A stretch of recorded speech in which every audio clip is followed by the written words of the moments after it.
Hi friends, என்னோடய அனுபவத்தில் நான் ஒரு சின்ன விஷயம் அவங்க எல்லாத்திட்டையும் பகிர்ந்துக்கணும்னு ஆசைப்பட்றேன். என்னோடய வழிகள் மட்டுமே. இதை யாரையும் குறிப்பிட்டு சொல்லணும், காயப்படுத்தணும் அப்படிங்கிறதுக்கெல்லாம் இல்லை. ஒரு ஃபேமிலியில் ஒரு குழந்தைய உங்களுக்கு குழந்தைன்னு வந்துடுச்சுன்னா அவங்கள எப்படி நல்லபடியாக ஆளாக்கணும், முதல்ல நல்லது கெட்டதை சொல்லிக் கொடுங்க. மற்றவங்கள்ட்ட எப்படி நடந்துக்கணும்னு சொல்லிக் கொடுங்க, மரியாதையை சொல்லிக் கொடுங்க, அன்பை சொல்லிக் கொடுங்க, பாசத்தை சொல்லிக் கொடுங்க.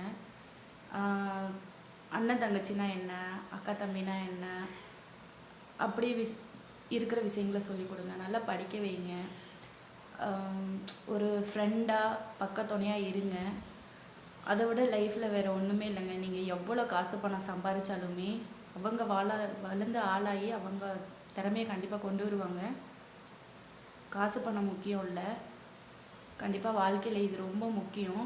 நீங்கள் எவ்வளோ தான் காசு பணம் சம்பாதிச்சாலும் இது இல்லைன்னா எந்த ஒரு சூழ்நிலையிலையுமே கண்டிப்பாக இதை அவங்களுக்கு சொல்லிக் கொடுக்கலன்னா அவங்களே கெடுத்துருவாங்க. லைஃபுக்கு முக்கியமாக தேவையானது பணம் மட்டும் இல்லைங்க, அதை தாண்டி இதுதான் ரொம்ப முக்கியம். சொல்லிக் கொடுக்க மறந்துடாதீங்க. கரெக்டான அம்மா அப்பா அப்படின்னா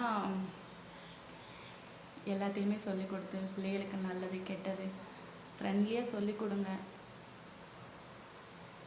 காசு பணம் மட்டும் சம்பாரித்து அவங்கள சேஃப்டி பண்ணி விடுறதோ, அவங்களுக்கு பணம் சம்பாரித்து கொடுக்குறதோ பெற்ற அம்மா அப்பாவோட கடமை இல்லை.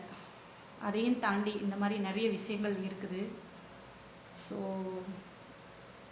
குழந்தைய பெற்றமா வளர்த்தமா, ஏதோ கடமைக்கு வளர்த்தமா, கடமைக்கு ஸ்கூலுக்கு அனுப்புனமா, கடமைக்கு கட்டி கொடுத்தோமா, அப்பாடா நம்ம வேலை முடிஞ்சா, நம்மளோட சந்தோஷம் முக்கியம்னு தயவு செஞ்சு என்றைக்குமே நினைக்காதீங்க. வளர்ந்த ஆளாகி அந்த மாதிரி அவங்களும் அந்த மாதிரி தான் நீங்கள் பழக்கிறதா அவங்களுக்கும். நீங்கள் முடியாத நேரத்தில் கண்டிப்பாக அவங்களும் அந்த மாதிரி நினைக்கிற மாதிரி நீங்கள் பாடம் புகட்டாதீங்க, நல்லதை சொல்லிக் கொடுங்க. Okay, thank you friends. Bye to all.